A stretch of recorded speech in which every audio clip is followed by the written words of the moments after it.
They decried me. They called me names. They said, how dare you talk about these things?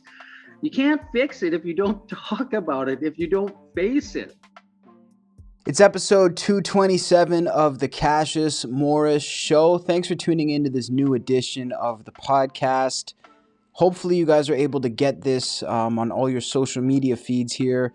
As of when this is being recorded, Facebook is down, Instagram is down. I'm just sitting here wondering, is Facebook going to be up tomorrow when I put this up? Is Instagram going to be up? But listen, if it's not, this is for my real subscribers, man. This is for the people with that notification bell, my people on Apple Podcasts, Spotify.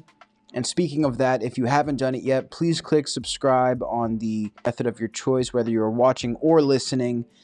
And if you're watching on YouTube, please click that notification bell in order to get real-time updates about everything I'm doing here. I'm feeling okay. I'm recovering a bit from the concussion, starting to feel a little bit more like myself. I feel like I'm coming into the hair a little bit. I feel like this is sort of the look I was going for when I first got it. I had my hair at my regular height, which was real low. So especially like when I was on my phone or FaceTime or something, it looked like I had no hair, like when you're on FaceTime with me. Now I'm feeling a little more comfortable. We've gotten past the Slim Shady jokes and everything, and I'm feeling a little better about that. Today's guest on the show is a return guest, Councillor Mike Nicol. Of course, he's city councillor here in Edmonton, Alberta. He's currently running for mayor. If you live in the city or anywhere near the city, you've been seeing the signs. He's killing the marketing. He's running, and it's going to be interesting to see the way that this election is going to go. Just figured it might be interesting for my people who are in the region especially, and for the people who are out there and maybe curious what's been going on down here in the north. So always good to change pace. Listen, let me know on social media too, at Cassius Morris and at Cassius Show, who you guys want to see on this program. I'm always looking for those guest suggestions as well. And then when we come back, I'm going to give a couple of thoughts on the Many Saints of Newark. You guys know I saw it. I know most of you guys probably saw it, and I know people are curious what I think about it. So let's chat with Councillor Mike Nicol, and then we're going to come back and talk the Many Saints right here on the Cassius Morris Show. Mike Nicol, how you doing? Digging ditches, man. Digging ditches. We're over here. Hey, appreciate you taking the time. I know it's been busy. Party time. Yeah, don't worry about it. How you keeping? Hey, doing okay. Just trying to keep slugging through this pandemic. I feel like it makes any workload a little tougher, but that's all of us, right? Oh yeah, it's kind of gotten crazy, off the rails.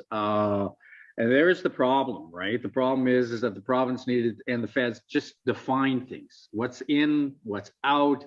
Don't go back and forth and running around. And I talked about this 2 years ago. We'll cobble through it.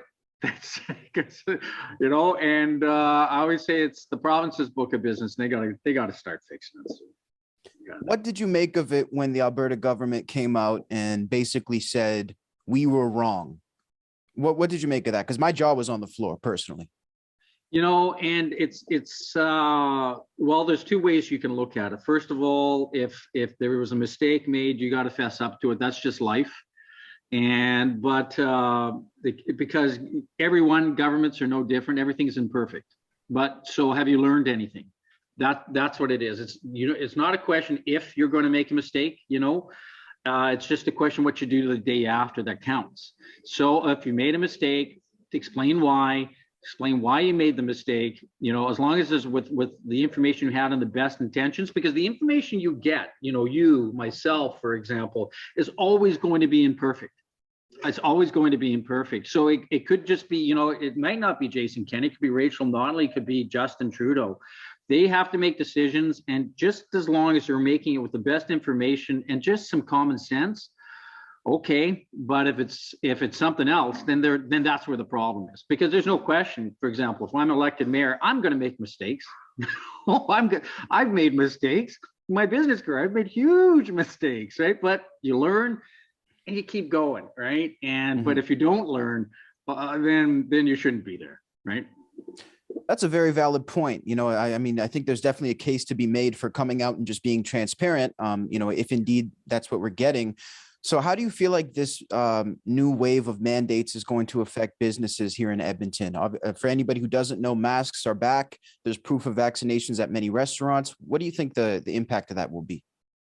So there is a very, very delicate balancing act that's going between on this file. For example, people have a right to choose, but I'm one of those people say get vaccinated, right? And so the employer does have the right to demand vaccinations. This is the way I'm starting to read some of the rulings on it. And if you're running a private business, you get to run it the way you want to. And this is Calgary probably has gotten itself in a lot of trouble, right, by trying to go over the provincial mandate and trying to mandate what goes on in a private business and private property. So if the province, and I've said this before, the province, you're the health authority, you set the rules, you be clear, let's get her done, right? I'm not a virologist, I'm not a doctor, right? So I defer to the folks that's their job. My job is to fill potholes, help with the homeless file, deal with the crime issue, jobs. I got to create some jobs in this town, right? And so at the end of the day, there's this tension going on between the two. I'm vaccinated, get vaccinated, please get vaccinated, right? That kind of thing. And if the province says wear a mask, wash your hands, social distance. This is just the way it's got to be.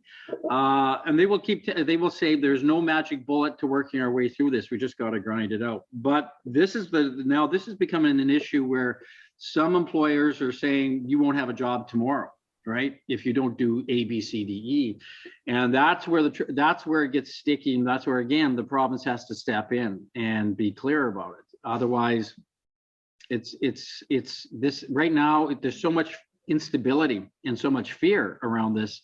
I'll just say the next city council, we'll bring it back to this municipal side.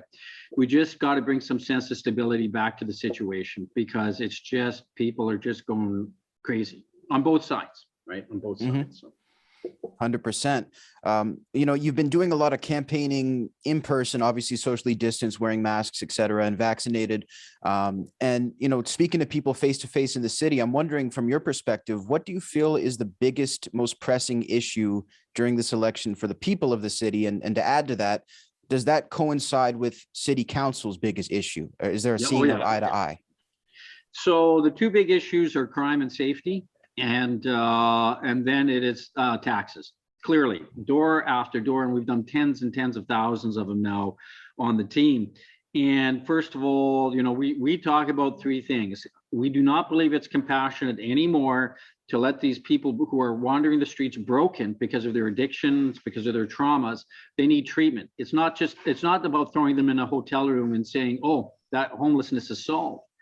No, the real problem is that people need to be streamed off our streets into this treatment beds.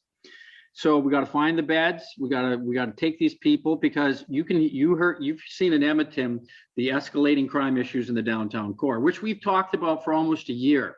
And I don't know if you recall, a lot of the candidates in the Downtown Business Association, they decried me. They called me names. They said, how dare you talk about these things? You can't fix it if you don't talk about it, if you don't face it, right? And if you compare my plan, and I have a concrete plan, and it's going to be hard work. It's going to be trying to deal with them 20 at a time, discipline and rigor, because somebody who's with an alcohol addiction is not somebody who's on meth, this sort of thing. There's an Indigenous file that has to be, because the clients are different, right? And so there's the front end, which are people are so broken, they got to be in beds. There's the back end where they just need a voucher. I talked about just giving them a voucher to find an apartment without a regular inventory stock. You don't have to wait, that kind of stuff.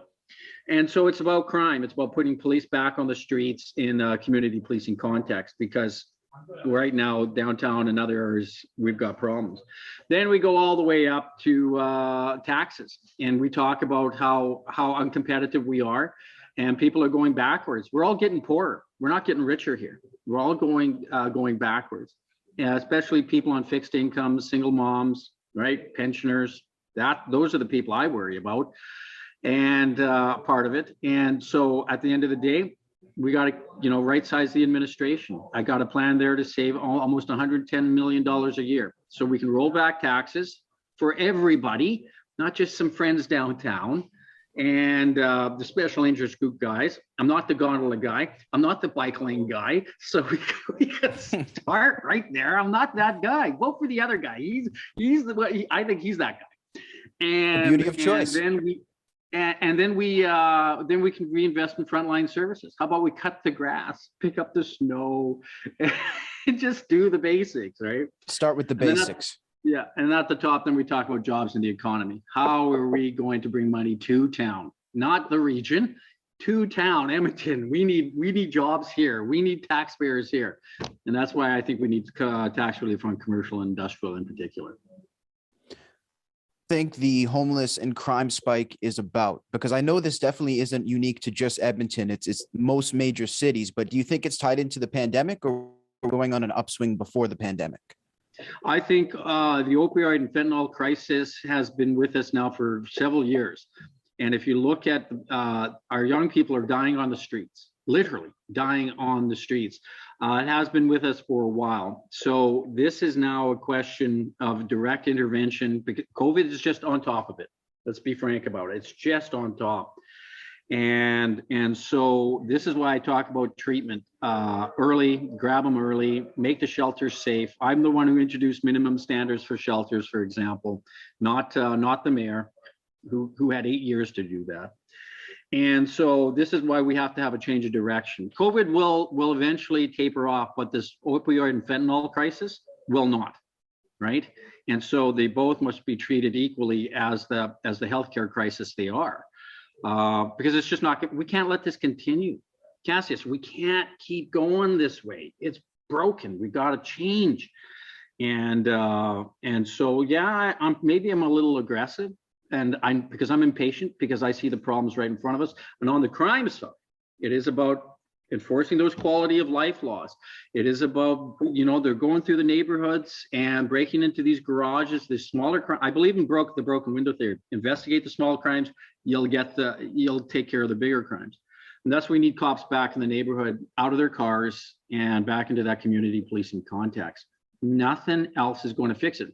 Then on the other side, Cassius, is I think the police also have to understand they need a little better customer relations as well, right? I've seen it. I've heard it from lots of folks, not just young to old, that, I'm not the defund the police guy, right? But I understand the police, what's going on now. They feel they've been under attack by politicians who have just left them to the wind. So it's a two-way street. We got to get them back in the neighborhoods, but it also means is that, in my day, the police officer tried to get me out of trouble when I was young, not into trouble. That was the difference. Now, if we can change that model around, right? And it's easier once you know your neighborhood, once you know your beat, once you know your people, you can help, instead of this faceless model that's running right now that I don't think anyone is satisfied with. Interesting. How do you feel that Trudeau's re-election will affect Alberta in your point of view? Can it get any worse? Tell us how you really feel. Oh, can it get any worse? I don't think it can get any worse. This is why I tell folks when I'm on the campaign trail, I say, I'm not worried about Mr. Kenney. I'm not worried about Mr. Trudeau because it's so broken over there. I don't want to even talk about him. I'm worried about you.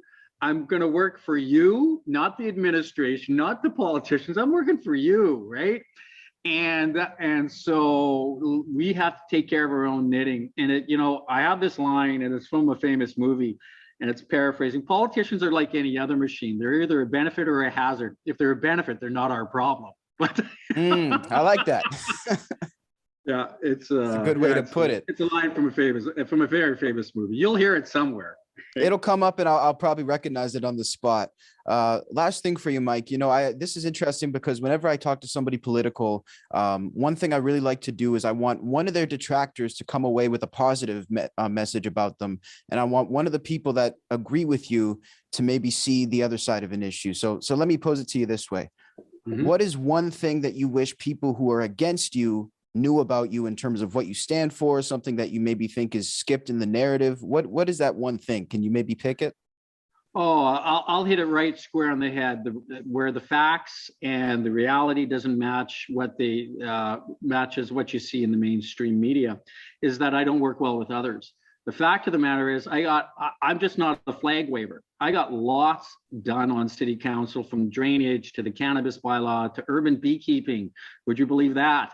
And so on to minimum shelters, standards for shelters. Those were all passed. I got that all done because they were just good arguments. And the fact is, yeah, I don't work well with the mayor because there's not much to work with there, my opinion. But I'll tell you who I do work with. We have a lot of labor support. We have a lot of business support. We have a lot of community support. And we just focus on the results. And those are the people that I care about, and not the, and I'll call it what it is. I have a council that are full of political fundamentalists, right? And they have a feeling agenda, not a fact-based agenda. So yeah, I don't work well with them, but just about anybody else. Ask the charities I fundraise for. Is Mike Nickel hard to work with? No. Actually, I just won't roll over when they do something that I don't think is in the best interest of the city. And for that, I get, oh, you're a terrible person, Mike. So it's people who, I was just talking to a social service agency the other day, Cassius, and they just said, wow, you're pretty easy to work with. Yeah. Contrary to popular belief, I guess. Yeah, I am, because I just want the result. Don't bring me problems, bring me solutions. Let's go. Right. And I don't care where you come from.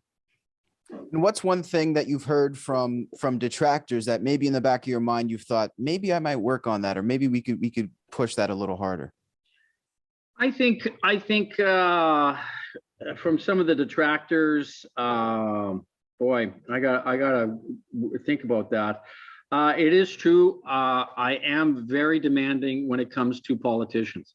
Very, very demanding. I'm very demanding on my staff because we have to perform. And so maybe I can cut a little slack here and there for some folks, but geez, I'm ambitious for this city. I really am. So I will drag them along if I have to. And I find it difficult that for myself not to expect the best. All right. I want to be the best. I worked hard, and I guess I gotta just understand not everybody's going to be up to that German insane workaholic ethic. And it's not fair, because it is true. It's not fair. There needs to be some more work-life balance, work-play balance for these folks. So I just got to remember that. Mike Nickel, really appreciate your candor, and thank you so much for taking the time today. Anytime. It's always great to be here. Big shout out to Mike Nickel for coming on the podcast to chat about this election and the issues that has been going on here in the country. It's always interesting to chat with Mike. He's a candid guy. He came on the last time in 2020 in the height of these riots that we were having, talked about the riots, talked about the police situation, defund the police, all that stuff. Very candid, and definitely always good to catch up with him and hear a real life actual opinion, not just a talking point from somebody who's in some sort of office. It's definitely refreshing. So this past weekend we had an awesome release. The Many Saints of Newark was released, and if you don't know, this movie is actually a Sopranos. It's part of the Sopranos series. It's a prequel. So it takes us back to when Tony Soprano was a kid. Many of the members of the mafia family were a lot younger. And this really takes us back to the day of Tony's father and his uncle, Dickie Moltisanti. She was Christopher's father. If you remember the series, if you're a big fan like me, you remember. And I just wanted to share a couple thoughts on this movie, man. I did get to watch it twice, actually. The first thing I noticed, and maybe not necessarily something I noticed, but the first thing I want to let you guys know, if you have not completed the Sopranos series, if you're watching some of it, or if you want to watch it, do not watch this movie because it literally begins with spoilers. Definitely don't turn it on if you haven't watched the series. But this movie, really what it reminded me of was a really old school gangster movie. It kind of had the vibes of maybe the old Gotti with the way it was filmed, like the old one that they did in Toronto with Vinny Pastore. Um, really, really good cast. They had Ray Liotta in there. And really just a movie that takes you into the sort of whole aesthetic of being an old school gangster. A couple things that I really noticed about it. The killings were some of the most creative killings or whackings, I guess you would say, if you're going to try really hard to go for the mob thing.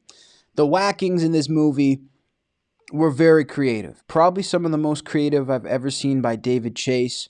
I almost feel like with the Sopranos TV show, you just had to kill people because it had to be a mob show. But I think Chase was always more interested in the interpersonal stuff and the writing. So he would kill people sort of in regular ways. He'd have them choked, have them shot. This contains some of that, but it was very, very unique ways that everybody got whacked in this movie. I hate saying whacked. I'm cringing every time I say whack. We're going to leave whack here. Very, very creative. Of course, Uncle Joey is in the movie. Got to give my love and props and appreciation to Uncle Joey Diaz. You know, it was crazy to see him in this. Wasn't sure how much he was going to be in it. He's in it quite a lot. And to see him cast as Ray Liotta's buddy in the movie, it's just amazing. You know, I said this on social media, and I told this to Joey personally a while back before this post, but Joey was destined to work with David Chase. Everybody always says, Joey Diaz, why weren't you in The Sopranos? You should have been in The Sopranos.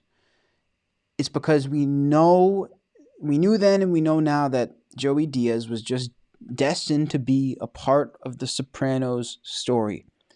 Whether it was in the original show, or whether it was in the prequel, or whether it was in something else. Joe Diaz was destined to be a part of this story because this story gets to the heart of New York City, but more than that, obviously, it gets to the heart of New Jersey. And Joey Diaz, when you talk about the heart of New Jersey, Joey Diaz is a name that has to come up. It has to come up. Like I say, whether it's in the first chapter of the book, the middle, or the end, Joey Diaz has to come up when you're talking about the pride and heart of New Jersey.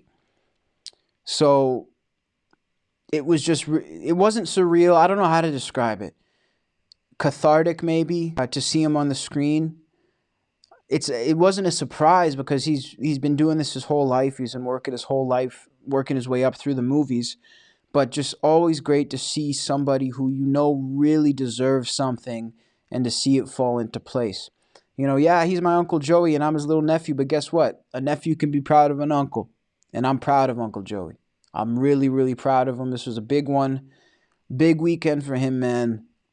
And to see him at that premiere, it made my life. So you know what? This is more and more me talking about that than I am talking about the movie. But the movie was really well done. There's, you know, listen, what can I say? David Chase, Michael Gandolfini did a really, really good job. The woman who played Nancy Marchand's character did a phenomenal job. There were moments, there was the one scene with Tony and his mom in the kitchen, I think it was. Yeah, he was eating breakfast. They're arguing and Tony goes into well, why am I always being accused? And the mother's like, oh, you know, and I swear, for half a second, it felt like I was watching the original Sopranos. And I really didn't expect that. I thought it was going to be sort of just whatever. They're really the one character, and I hate to single anybody out. You gotta understand. I don't want to react to something and have it all be positive, so I gotta say something. There's no disrespect. I found the Silvio character was a little over the top. You know, again, there's probably no harder characters in this entire series, or there's very few characters in film or TV that would be harder to recreate than Silvio or Paulie. And I think those guys who did it did the best that somebody could do with it. But at the same time, I don't even know if we needed that. I understand, though, it was part of the storyline, right? But I just don't know if that was needed. But listen, I'm not disrespecting the guys personally. as actors. Acting is hard as fuck, and those characters are hard as fuck. I hate to criticize creative endeavors, because who the fuck am I to sit here and go through 10 songs on a major label album and be like, well, this part I didn't like, and this part you should have changed. Shut the fuck up. That's what I want to say when I hear people saying that. You know what? Just listen to the songs you like and shut the fuck up, because it's not easy to do. But I digress. This is the weirdest review I've ever done of anything. But listen, Many Saints in Newark. It's badass. Go watch it. But only go watch it if you finished the Sopranos series. If you plan on watching it and you watch this movie first, you're going to ruin it. Appreciate you guys listening to this, man. I wanted to give you a little bit of, again, always looking for something different. A little bit different.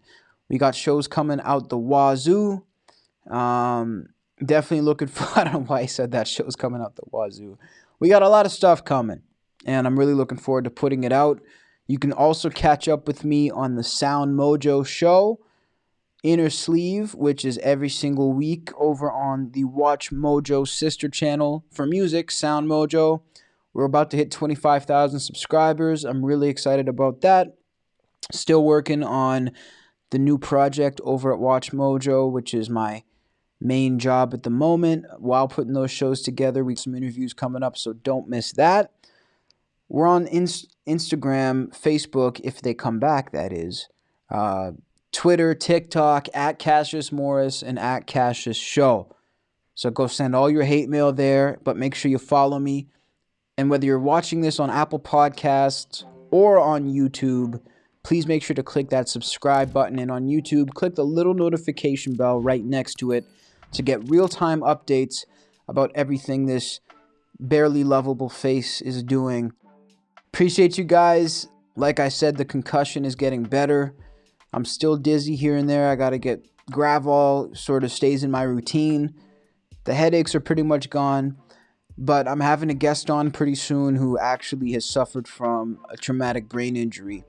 And we're going to talk about it. We're going to dig deeper into this topic. And this is where you guys will get the most information about this topic before I put it to rest. So, I've kept you guys for long enough. Thanks for tuning in. Until next time, this is Cassius Morris saying, rock on.